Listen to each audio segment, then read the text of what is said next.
What's up, everyone? Welcome back to the channel. Hope you're having a great day. I wanted to do a second video on Army physical fitness. So I have the sit-up one. You can click here if you want to get to that video. But I wanted to do one for the push-ups. A reason why I did the sit-up one first is because that's kind of been my bread and butter. And push-ups, I do well in push-ups, but I never personally felt like it was like this amazing technique that people just weren't doing. I was just like, it's push-ups, man. Just go. So I did want to talk through a little bit of the technique and just some of that stuff about, how I did it. I would knock out about anywhere between 85 and 95 push-ups in 2 minutes during the Army physical fitness test. So pretty decent, nothing crazy. Your push-ups are definitely going to be your moneymaker as far as points because the number is so low. I believe it may have changed from now, but it was initially 71 for max. So, I mean, already alone at 85, I'm getting 15 additional points. So if you get anything in the 90s, I mean, you're just cranking out points at this time. So the first thing I'm going to talk about is really the training aspect of push-ups. How do I get my push-ups higher? How do I get my push-up number higher? And something that I've noticed is that you don't have to be this big chested, I can bench 225 pounds for 30 reps kind of guy to get a lot of push-ups. Really what you need to do is just train push-ups. All right, your shoulders, your triceps, your chest, these are muscles that need to be able to take a beating for 2 minutes. So you need to just train push-ups. Train push-ups. Now if you train push-ups today and then later on you do some bench press, that's great. But you need to train push-ups. It's the same technique that I have for sit-ups. It's the same technique I have for pull-ups. You just need to train push-ups. When it comes to your routine for push-ups, all right, this is gonna vary for everybody. But the biggest thing that you want to do, and it's the same thing I said during my sit-up video, is that you need to push past your limit, okay? And what I mean by that is, like, if you are training to do a PT test, which is 2 minutes of push-ups, and you consistently train at 2 minutes of push-ups or less, you are never going to train your body to go above and beyond what it can do. And my best example of that is, let's say that your number is 50. Let's say that when you train for push-ups at 2 minutes, when the 2 minute mark hits, you get 50 push-ups. What most people will do is just finish right there and stop that workout. Again, you are training your mind and your muscles and that connection to stop at 50. Okay? So what I can recommend is when you go into your 2 minutes, crank them out. When you get to the 2 minute mark, if your number is 50, get to 55, regardless of how long it takes. If it takes another minute, so be it. You are doing 55 push-ups. You're gonna train your body to be able to fatigue and go further beyond what it's used to. The actual training regimen, typically we would do about 2 sets of 2 minutes. We would do 2 sets of 1 minute and then a 30-second burnout. And I'll get into what a burnout kind of looks like here in a second, but that's kind of the short routine of what we would do as competitors in college. All right, I'm gonna get into burnout reps a little bit here. A lot of times what people do is they'll do push-ups, and when they can't take another rep and they're just training, they'll just go into either their rest position or on their knees. So finish a rep. And I need to break before I can do it again. I'll either go into my rest or I'll just take a break. And you're allowing your muscles to kind of recover here. But when you're in training, you need to burn the muscles. The muscle needs to continue to work. So when you're doing these sets, and this isn't gonna be every set, but what I did when I trained competitively was for this minute in particular, or 30 seconds, you just go, you don't stop. So typically I would do about a 30-second rip. So I would go as many push-ups as I can regular. When I couldn't do another one like that, I would go to my knees. And when I couldn't do another one on my knees, I would literally drop to my hips. And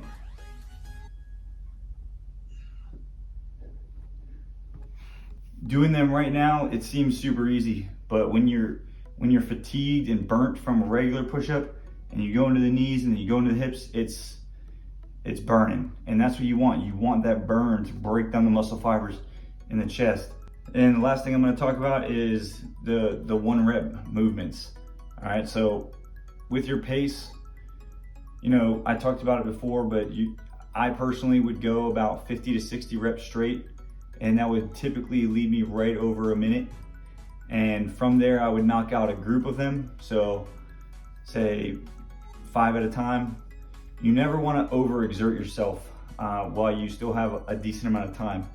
You'll typically see people burn out early because of that, and really just not be able to even get up from a rep with like 30 seconds remaining in the time. So you don't want to burn out yet. So when you get to that point where you've done as many as you can do straight without having to take a break, this is when the pacing really comes into play. Like I said, try it out on 5. I wouldn't go to 10 yet. If you feel good with 5, then that's fine. But I would go with 5. So you finish your first minute or however many you're gonna do straight, and you essentially go into a set of reps. And from there, you're gonna pause independently. So I just knocked out my number 50. I go into my rest. I'm not gonna sit here forever because I'm still burning energy. So I'm here at rest, just enough time for the blood flow. I'm going to reposition to the proper position before I move, okay? And then I'm gonna go into 5 reps. 1, 2, 3, 4, 5. Immediately go into rest, even though I could probably do 10. I'm going into rest. Return. 1, 2, 3, 4, 5. Return to rest. It's very important that you do that because, again, if you're like, oh no, I feel good, I'm gonna go to 10, you're going to burn out. Now, if you're just super strong and you're a stud and you can do this in sets of 10, that's fine.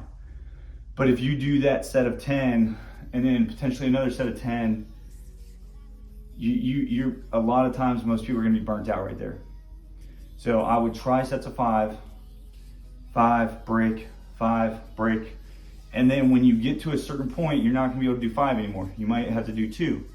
I would say that I usually only do about 2 sets of 2 before I have to go to 1 reps.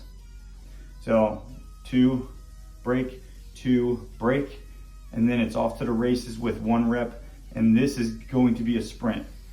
Don't take it the wrong way and think that 1 rep at a time is slow, because it's not. I'm going to be moving pretty fast with my transitions. So I'm not going to be resting for long because, again, you're spending energy in the rest position. All you're doing is just getting that blood to move and the muscles a half a second to rest, and you're right back into it. But again, make sure that you reset. So here I am. 1 rep into break. Reset, 1 rep into break. The same goes for the reset before you go into break. So as you can see, I reset, I do my rep, I come all the way up, lock out, rest. The same as if I go like that, that's a no rep. If I come up and go straight into my rest, so that's a no rep. Each one has to be set. Set, go. Set, go. Set, go. Set, go. Again, these 1 reps are gonna go fast. It's a second to breathe. Back into it so you're not burning yourself out every second. All right, when you get into maybe your last 10 seconds, you can attempt to do more than 1 rep, but for the most part, you're gonna be burnt out. But just go. I'm telling you, those rests are gonna be very quick. All right, it's not slow. Example. This is what that last 10 seconds would potentially look like. Now, I'm not fatigued, but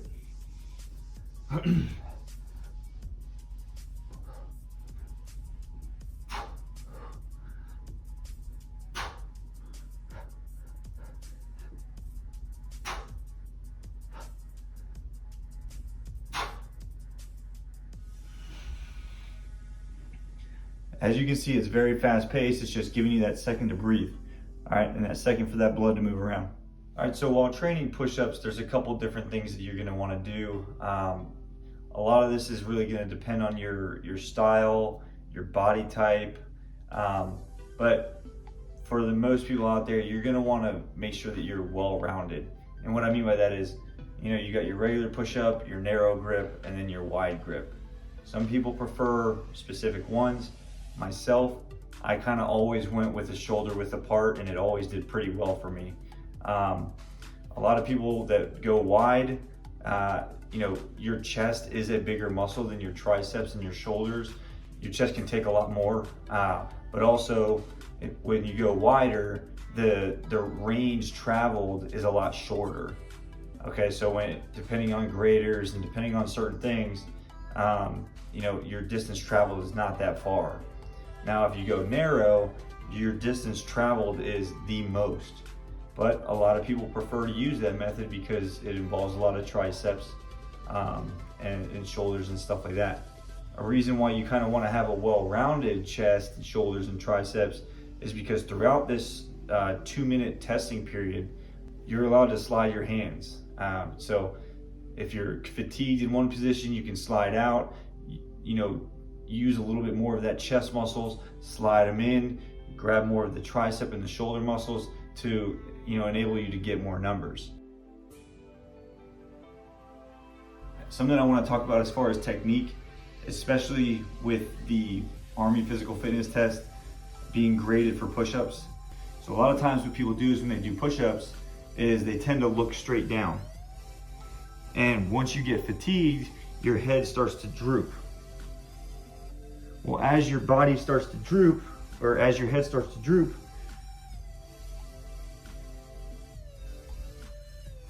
you can see that my head is hitting the ground, but I'm not breaking the parallel plane with my arms.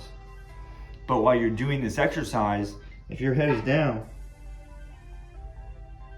and you as the person doing the push-up is saying, I'm going all the way down. I'm going all the way down. But if you look at it from the side,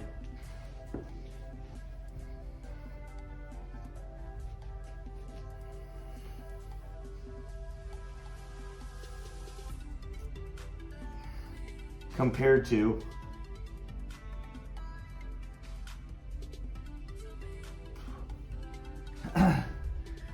so the tip is always look forward. Now at a certain point, you're gonna get fatigued and you're gonna wanna look down, and that's fine. But the number one thing is, especially if you're going into a school, Ranger school, Airborne school, RASP, whatever it is, your numbers have to count. A lot of people fail these tests because they're very, very strict and you end up fatiguing pretty fast. So you want every rep to count. So when you go into it, these are the techniques that you need to use because it's going to ensure that your rep is going to count. Okay? So ensure that you're looking up during your push-up and go on your rep. It's going to expose your chest. And as you can see, I'm on the ground. I'm laying on the ground and my chin is nowhere near the ground. My head is down. All right. So I'm going to talk a little bit about the slide and how to kind of put that into action and how it kind of looks via the standard. Again, you want to do this to change up the muscle groups, and it'll keep your blood flow going, and it'll definitely give you a couple extra reps. So the rule is that you cannot pick up your hand off the ground. If you do, you're terminated, so you need to make sure you slide it in and out. All right, doesn't matter, it can be either hand, slide in and out. All right, so say I'm starting here in the shoulder width position. All right, once I get to a position when I'm just fatigued, I can't go anymore, and I want to move my arms, all I'm going to do is slide it in and out. So do a couple reps. Okay, I'm exhausted. Slide out, reposition my body so that I'm flat, back down. I want to come back in. See, I want to go narrow. slide it in, reposition my body.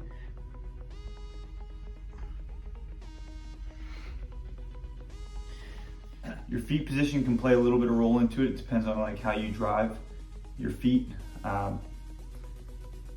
You can have them up to 12 inches apart. I personally go about 12 inches apart. I'll come back, position the body perfectly straight, and then go down. You can put them right next to each other, that's fine.